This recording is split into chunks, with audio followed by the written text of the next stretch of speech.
Seorang pengusaha lokal berusia 44 tahun yang selama ini dikenal sebagai pemilik perusahaan logistik regional di kawasan pesisir Sumatera, mulai mengidentifikasi celah dalam distribusi bahan bakar bersubsidi. Dalam beberapa tahun terakhir, pengawasan di pelabuhan-pelabuhan kecil memang menunjukkan kelemahan sistemik. Distribusi BBM di daerah terpencil seringkali tidak terpantau secara real-time, dan verifikasi data hanya bergantung pada laporan manual dari operator lapangan yang rawan manipulasi. Celah ini dimanfaatkan oleh sang pengusaha untuk memulai operasi penggelapan bahan bakar subsidi secara bertahap. Pengusaha tersebut memiliki akses terhadap beberapa vendor pengangkutan bahan bakar. Ia bekerja sama dengan oknum sopir tangki Pertamina di tingkat lokal, memanfaatkan koneksi dari proyek logistik sebelumnya. Modus awalnya sederhana. Sebagian dari BBM Pertalite yang diangkut ke daerah distribusi tidak disalurkan seluruhnya. Sebagian disedot kembali sebelum sampai ke tujuan dan dialihkan ke tangki ilegal di gudang tertutup milik perusahaan logistik itu sendiri. Gudang tersebut berada tidak jauh dari kawasan pelabuhan perikanan, dengan pagar tinggi dan tanpa aktivitas. Mencolok dari luar. Di dalamnya telah disiapkan sistem pemindahan cairan dari tangki resmi ke tangki ilegal yang disamarkan sebagai drum minyak industri. Setiap minggu, sekitar 200 liter Pertalite dari distribusi resmi berhasil dialihkan dan disimpan secara terpisah. Dalam 5 minggu pertama, jumlah yang berhasil dikumpulkan mencapai 1.000 liter. Modifikasi dokumen pengangkutan menjadi bagian penting dari keberhasilan operasi ini. Dokumen pengiriman BBM direkayasa agar menunjukkan bahwa seluruh volume bahan bakar telah sampai di titik distribusi. Hal ini dimungkinkan karena operator di lapangan yang menandatangani bukti penerimaan juga merupakan bagian dari jaringan. Proses verifikasi tidak melalui sistem digital, dan laporan hanya dimasukkan dalam bentuk cetak yang dipindai sebagai arsip. Pada saat yang sama, pengusaha mulai merancang cara untuk mengalirkan Pertalite yang telah dikumpulkan tersebut keluar dari wilayah Indonesia. Ia melihat adanya permintaan tinggi terhadap BBM murah di wilayah pantai timur Malaysia, terutama dari para pelaku industri kecil yang membeli bahan bakar dalam jumlah besar tanpa melalui jalur resmi. Kontak awal dengan pihak pembeli dilakukan melalui perantara, yang berperan sebagai broker pengiriman barang lintas laut tanpa dokumen bea cukai. Harga jual yang ditawarkan untuk Pertalite itu 2 kali lipat dari harga subsidi Indonesia. Paket. Rencana ekspor gelap dimulai. Pengusaha mengatur kerja sama dengan seorang pemilik kapal kargo tua, yang biasa membawa barang dari pelabuhan kecil di Indonesia ke berbagai pelabuhan non-resmi di semenanjung Malaysia. Kapal tersebut tidak terdaftar dalam sistem pelacakan resmi AIS, Automatic Identification System, dan hanya digunakan untuk pengangkutan barang-barang umum seperti besi tua, alat bangunan, dan suku cadang kendaraan. Untuk menghindari perhatian, bahan bakar disembunyikan dalam tangki-tangki kecil yang sudah dimodifikasi, lalu dimasukkan ke dalam kontainer yang dilabeli sebagai komponen mesin dan pelumas industri. Kontainer itu disusun di bagian bawah ruang muat, diapit oleh tumpukan karung semen dan potongan besi tua. Penjadwalan pengiriman dilakukan pada malam hari, ketika aktivitas pelabuhan sedang sepi dan petugas jaga hanya tersisa 2 orang. Namun, tanpa disadari oleh sang pengusaha, aktivitas keluar masuk kendaraan tangki yang tak sesuai dengan jalur resmi telah mulai diperhatikan oleh tim intel kepolisian daerah. Salah satu anggota Intel menerima laporan tidak resmi dari petugas pelabuhan yang curiga terhadap pergerakan truk-truk tangki kecil yang sering datang malam hari ke gudang pengusaha tersebut. Tidak adanya tanda pengiriman resmi dan minimnya aktivitas pengiriman lain membuat operasi ini mulai mencurigakan. Dalam 2 minggu terakhir sebelum pengiriman ke laut dilakukan, Intel mulai mengumpulkan bukti visual dan mencocokkan plat kendaraan tangki dengan catatan pengiriman BBM dari depo resmi. Ditemukan bahwa ada ketidaksesuaian data antara jumlah BBM yang dikeluarkan dengan volume yang benar-benar diterima di titik distribusi. Beberapa laporan terlihat sama persis dari minggu ke minggu, seolah-olah disalin dari dokumen sebelumnya. Pengawasan meningkat, tapi tidak langsung dilakukan penindakan. Tim Intel memutuskan untuk membiarkan operasi terus berjalan sambil merekam seluruh pergerakan sebagai bukti. Fokus mereka adalah menangkap seluruh jaringan, bukan hanya aktor utama. Pada malam kelima pengisian terakhir menuju jumlah total 1.000 liter, petugas Intel merekam proses pemindahan bahan bakar ke dalam kontainer yang sudah siap dikirim melalui kapal kargo 2 hari kemudian. Semua rencana pengusaha kini sedang diawasi secara diam-diam, dan pelabuhan kecil yang dulu luput dari pantauan kini menjadi titik konsentrasi aparat. Babak pertama dari operasi besar ini hampir selesai, dan semua bukti tengah dikumpulkan untuk penyergapan besar-besaran di laut terbuka. Setelah berhasil menimbun 1.000 liter pertalite di dalam gudang penyimpanan tertutup yang berlokasi di belakang pelabuhan perikanan lokal, pengusaha mulai mempersiapkan fase kedua, pengiriman lintas batas melalui jalur laut. Proses ini merupakan tahap paling krusial dan berisiko tinggi. Ia tahu, satu kesalahan kecil dalam pergerakan logistik dapat mengundang perhatian aparat. Namun karena telah melakukannya dalam skala kecil beberapa kali sebelumnya, ia percaya bahwa dengan rencana yang rapi, semuanya dapat dilaksanakan tanpa hambatan berarti. Kapal yang digunakan untuk pengiriman merupakan kapal kargo berukuran menengah milik rekan bisnis lama, yang sebelumnya beroperasi sebagai kapal pengangkut barang antar pulau. Kapal tersebut, berjenis landing craft tank, tidak terdaftar dalam pelacakan AIS dan sering melakukan pelayaran pendek tanpa melalui rute pelabuhan utama. Ia beroperasi di antara pulau-pulau kecil dan wilayah-wilayah pinggiran yang tidak memiliki infrastruktur bea cukai permanen. Kapal ini telah digunakan untuk mengangkut suku cadang, logam bekas, hingga barang konsinyasi dari proyek-proyek bangunan skala kecil.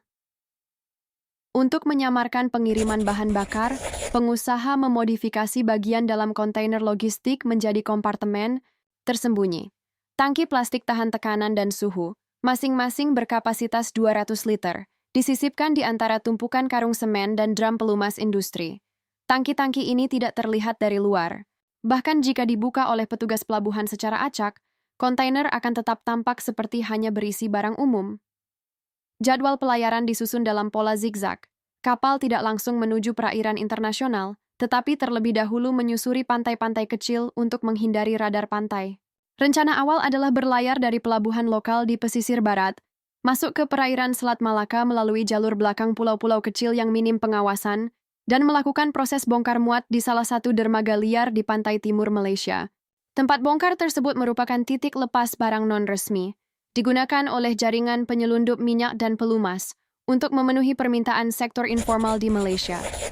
Tim anak buah kapal, ABK, yang direkrut sebagian besar bukan awak tetap. Mereka adalah pekerja lepas yang dibayar tunai dan direkrut melalui jaringan informal. Tidak ada satupun dari mereka yang menandatangani kontrak tertulis. Mereka hanya menerima pengarahan lisan untuk membawa barang-barang ke Malaysia dan kembali dalam waktu 2 hari.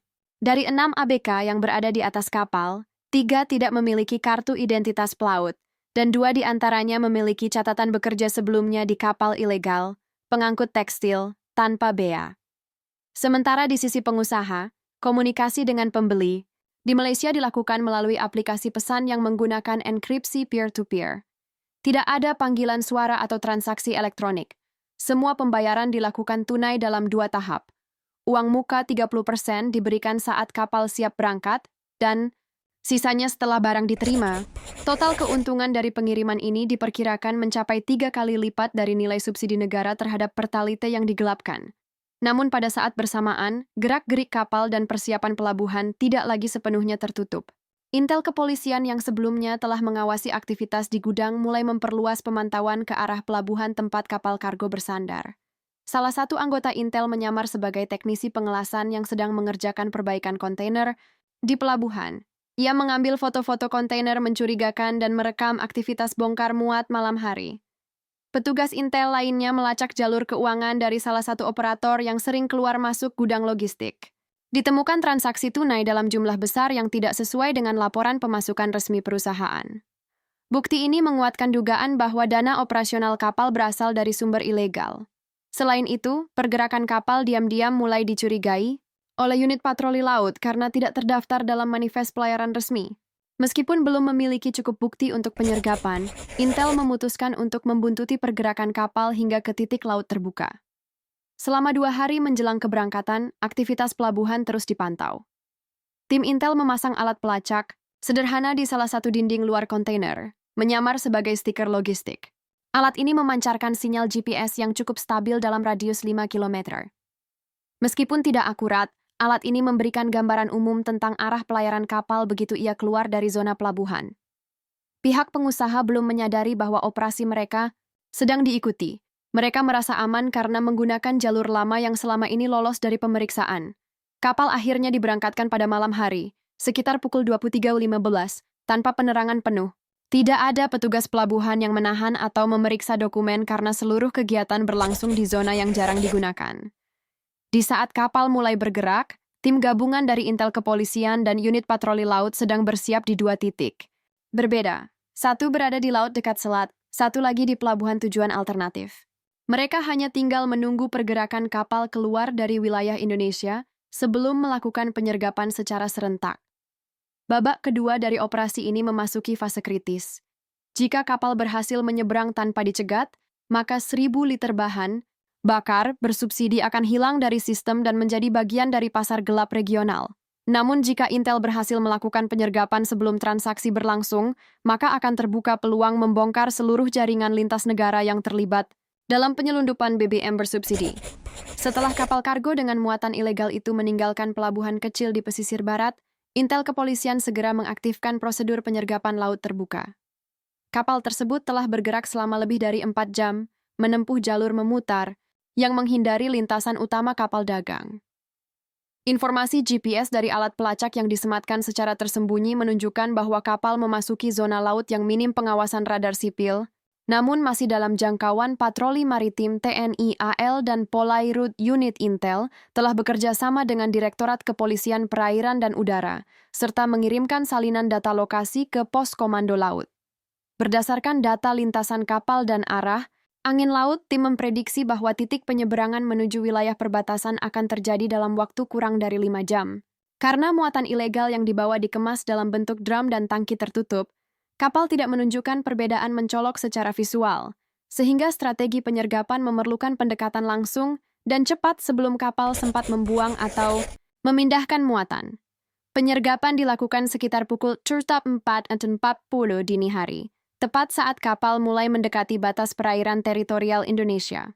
Kapal patroli cepat milik Polairut memotong jalur dari arah selatan, menyalakan lampu sorot dan sirin setelah berada dalam jarak 200 meter. Awak kapal sempat mencoba mengubah arah, tetapi lambung kapal tidak didesain untuk manuver cepat. Dalam waktu 2 menit, kapal dikepung dari 2 arah oleh armada patroli bersenjata ringan. Begitu kapal berhenti, tim penyergap langsung naik ke dek dan memeriksa dokumen pelayaran. Seperti yang telah diperkirakan, dokumen kapal tidak menyebutkan muatan bahan bakar. Dalam manifest, kapal hanya tercatat membawa peralatan proyek bangunan dan drum oli industri bekas. Namun setelah dilakukan pemeriksaan mendalam di kompartemen kargo, ditemukan tangki-tangki bensin yang tersembunyi rapi di antara lapisan kontainer, sebagian tertutup palet semen. Sebanyak 5 buah tangki plastik, masing-masing berisi 200 liter pertalit, terkonfirmasi sebagai bahan bakar bersubsidi. Total muatan mencapai 1.000 liter, dan seluruhnya tidak tercatat dalam sistem distribusi resmi. Tangki tersebut tidak diberi label atau identifikasi distribusi, sehingga jelas menunjukkan bahwa bahan tersebut berasal dari jalur penyimpangan logistik. Dalam waktu kurang dari 1 jam, seluruh awak kapal diamankan. Pengusaha yang menjadi dalang utama tidak berada di atas kapal, namun keberadaan barang bukti dan struktur penyimpanan cukup untuk membuka penyelidikan lanjutan. Seluruh awak diperiksa satu persatu di atas kapal patroli, dan rekaman pelacakan GPS dijadikan sebagai bukti awal pelanggaran. Kapal kemudian ditarik menuju pelabuhan militer terdekat untuk proses penyitaan dan dokumentasi forensik. Dalam proses pemeriksaan lanjutan di pelabuhan, ditemukan fakta tambahan bahwa tangki-tangki plastik tersebut sebelumnya digunakan oleh distributor resmi BBM, yang diduga menjualnya ke pengusaha melalui jalur belakang. Pemeriksaan serial number dan model tangki memperkuat dugaan bahwa ada keterlibatan internal dari oknum yang memiliki akses ke depo BBM subsidi. Sementara itu, tim Intel di darat segera bergerak menuju kediaman dan gudang milik pengusaha yang sebelumnya telah diamati. Pengusaha tidak berada di lokasi, namun ditemukan dokumen transaksi tunai, slip transfer anonim, serta catatan pembelian logistik kontainer yang tidak sesuai dengan laporan pajak. Salah satu dokumen yang paling krusial adalah rencana perjalanan kapal dengan anotasi titik koordinat pengiriman dan jumlah muatan BBM secara rinci, ditulis dalam kode internal perusahaan. Aset-aset milik pengusaha mulai ditelusuri. Beberapa kendaraan mewah, tanah di 3 lokasi berbeda, dan rekening perusahaan dengan saldo mencurigakan masuk dalam daftar pembekuan sementara. Tim dari PPATK, Pusat Pelaporan dan Analisis Transaksi Keuangan, turut dilibatkan untuk menelusuri aliran dana yang kemungkinan besar terhubung ke jaringan penyelundupan internasional. Berdasarkan hasil penyelidikan keuangan, diketahui bahwa keuntungan dari satu kali pengiriman 1.000 liter pertalite bisa mencapai 10-12 juta, tergantung nilai tukar dan jalur distribusi di Malaysia. Jika dilakukan berulang kali, potensi kerugian negara yang ditimbulkan bisa mencapai ratusan juta hingga miliaran rupiah per tahun. Hal ini menunjukkan bahwa praktik ini bukan insiden tunggal, melainkan bagian dari skema sistematis. Tim penyidik juga melakukan wawancara terhadap pekerja pelabuhan dan ABK yang pernah terlibat dalam pelayaran sebelumnya. Meskipun sebagian besar tidak mengetahui isi sebenarnya dari muatan kapal, beberapa mengakui bahwa kapal telah melakukan pelayaran malam ke arah Laut Utara sebanyak 4 kali dalam 3 bulan terakhir.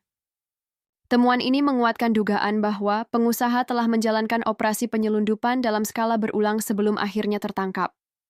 Setelah seluruh barang bukti diamankan, kapal disita oleh negara dan dijadikan barang sitaan sementara dalam proses hukum. Kapal akan menjalani pengujian bahan di laboratorium untuk memastikan kadar oktan dan jenis bahan bakar, sebagai bagian dari pembuktian bahwa barang tersebut merupakan pertalite subsidi yang telah diselewengkan dari distribusi resmi pemerintah.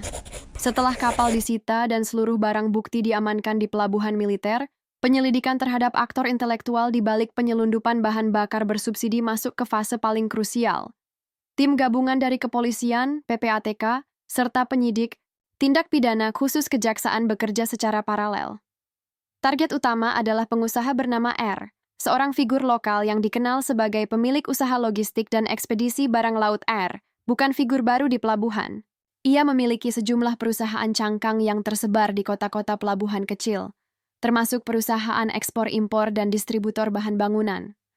Namun catatan keuangannya menunjukkan banyak transaksi tunai dalam jumlah besar, serta kepemilikan aset yang tidak sesuai dengan penghasilan resmi yang tercatat dalam laporan pajak.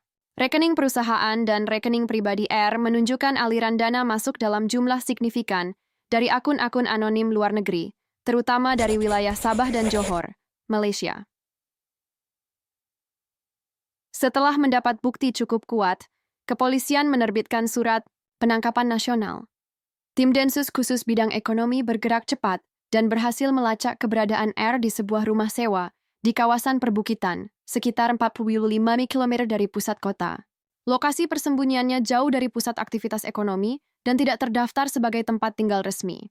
Penyergapan dilakukan tanpa perlawanan. R ditangkap pukul 02.30 dini hari, dibawa ke kantor penyidik, dan langsung diperiksa intensif. Dalam penggeledahan awal, ditemukan 2 telepon seluler dengan data yang telah dihapus sebagian, serta dokumen transaksi keuangan antar perusahaan. Meski R sempat membantah keterlibatan langsung, data dari pesan terenkripsi, catatan alur keuangan, dan koordinat perjalanan kapal yang ditemukan sebelumnya cukup kuat untuk menjeratnya dalam pasal penyelundupan dan korupsi distribusi subsidi negara. Setelah penangkapan, proses hukum bergerak ke tahap penyitaan aset dan pendalaman keterlibatan pihak-pihak lain. Penyidik mulai membuka struktur perusahaan milik R yang ternyata terhubung dengan beberapa nama pengurus fiktif. Salah satu perusahaan ekspedisi tercatat menerima transfer dari rekening perusahaan asing berbasis di Singapura yang diduga digunakan untuk membiayai operasi logistik gelap ini. Dalam kurun waktu 3 tahun terakhir, setidaknya ada 12 transfer dana asing yang nilainya melebihi 500 juta per transaksi. Barang bukti berupa 1.000 liter pertalit, tangki pengangkut, dokumen pengiriman palsu, serta laporan pelacakan GPS dijadikan alat bukti utama. Penyidik juga menyerahkan laporan forensik digital yang menunjukkan komunikasi antara R dan kapten kapal melalui aplikasi pesan singkat yang sudah dienkripsi. Dari pesan tersebut, diketahui bahwa pengiriman pada malam penangkapan adalah upaya keempat R dalam 2 bulan terakhir. Kepolisian menggunakan pasal 480 KUHP tentang penadahan dan Undang-Undang Nomor 22 Tahun 2001 tentang minyak dan gas bumi, dengan tambahan pasal berlapis dari Undang-Undang Tindak Pidana Korupsi serta pencucian uang. Ancaman hukuman maksimal atas kombinasi pasal-pasal tersebut mencapai 20 tahun penjara dengan denda miliaran rupiah. Dalam sidang pra-peradilan pertama, pihak R mengajukan pembelaan bahwa dirinya hanya terlibat dalam kegiatan logistik dan tidak mengetahui secara langsung isi muatan kapal. Namun bukti digital, pengakuan ABK, dan struktur penyimpanan tangki dalam kapal yang dimodifikasi sesuai perintah R membuat pembelaan tersebut tidak berdasar. Majelis Hakim menolak pra-peradilan dan kasus berlanjut ke proses penuntutan resmi. Di sisi lain, pihak Kementerian ESDM ikut turun tangan menyelidiki sumber bahan bakar yang digunakan dalam penyelundupan. Hasil uji laboratorium menunjukkan bahwa pertalit yang ditemukan di kapal berasal dari depo resmi distribusi subsidi. Ini berarti ada keterlibatan pihak dalam di tingkat distribusi, baik di SPBU, depo transit, maupun gudang logistik BBM. Pemeriksaan dilakukan terhadap 6 SPBU yang lokasinya berdekatan dengan gudang logistik R. Dalam pemeriksaan internal, ditemukan adanya catatan pengisian BBM dalam jumlah besar yang dilakukan berkali-kali, tanpa nomor polisi kendaraan yang jelas. Pola ini dikenal sebagai split filling, yaitu teknik pembelian dalam jumlah kecil secara berkali-kali untuk menghindari pelacakan sistem. Dengan adanya temuan ini, penyidik memperluas kasus ke jalur distribusi dan membuka potensi tersangka baru. SPBU yang terlibat dalam proses split filling disegel untuk sementara waktu dan operatornya diperiksa intensif.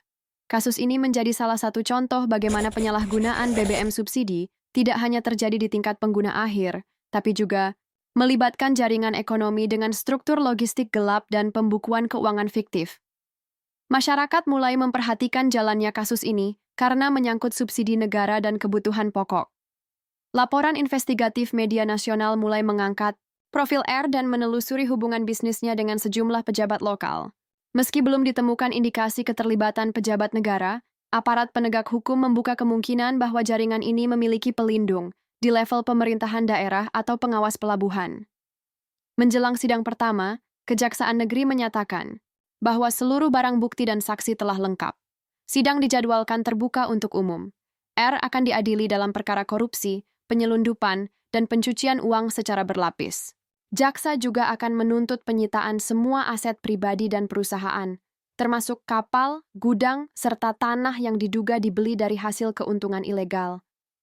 Nilai kerugian negara dalam kasus ini ditaksir mencapai 1,7 miliar, belum termasuk kerusakan sistem subsidi dan distribusi bahan bakar yang lebih luas.